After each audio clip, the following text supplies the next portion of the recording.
your own gravitas.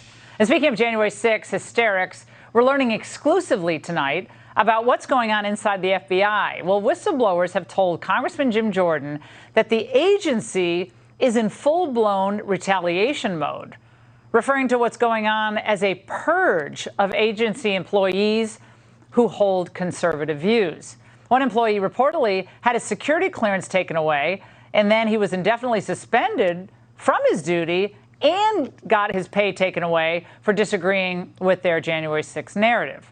Ohio Congressman Jim Jordan, ranking member of the House Judiciary Committee, joins me now. Congressman, now this specific FBI employee I mentioned, what can you tell us more about him or her?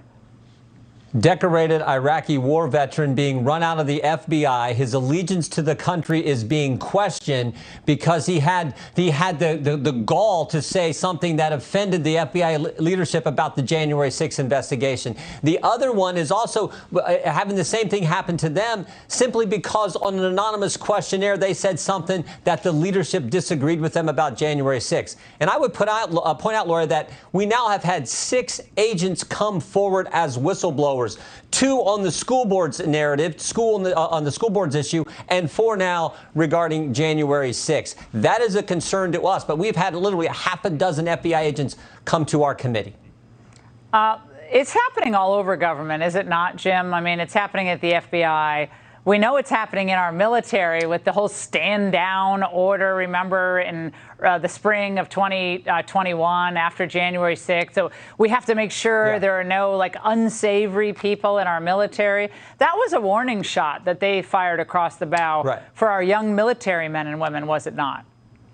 Right, exactly. It's the weaponization of government against your political foes. The legacy, and to go with your monologue, the legacy of the Attorney General Garland right now is the school board's issue. Writing the memorandum that treats moms and dads as domestic terrorists. That's the legacy thus far in his tenure as Attorney General. But this weaponization of government against your political foes is exactly what's going on. So much so we had the Disinformation Governance Board, and but for your efforts and others pointing this out, that still might be in operation. That is how the left is operating. In the context here with the FBI, remember, a few years ago, they spied on President Trump. Then it was the actions they took against parents regarding the school board situation. And then 2 whistleblowers last month had come forward who attended the January 6th rally on their own time with their spouse, didn't go in the Capitol, haven't been charged, but they've had their security clearance taken from them too, which is always the first step in termination. Again, one of those individuals was also a veteran of our armed forces.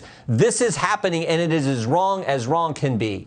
Now, Congressman, on the issue of Jan 6, here's the CNN reporter Ryan Nobles with, I thought, what was a stunning admission. Watch.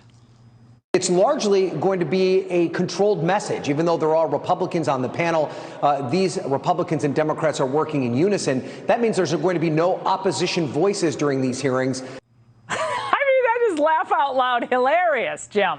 I mean, this is theater, and they're upset that we're not running it live on Fox. It's their theater, it's their production, it's their props, their wardrobe, their makeup, whatever the hell they're doing. It's all on them. That's what they wanted. And and they've used taxpayer money to hire the former president of ABC News to choreograph the documentary that they're going to present on Thursday night and over the coming weeks. So, this is exactly what it is. Choreographed, brought to you by the taxpayer at taxpayer expense. Do we know how much it's costing, by the way, Congressman? We have mothers who can't find baby formula.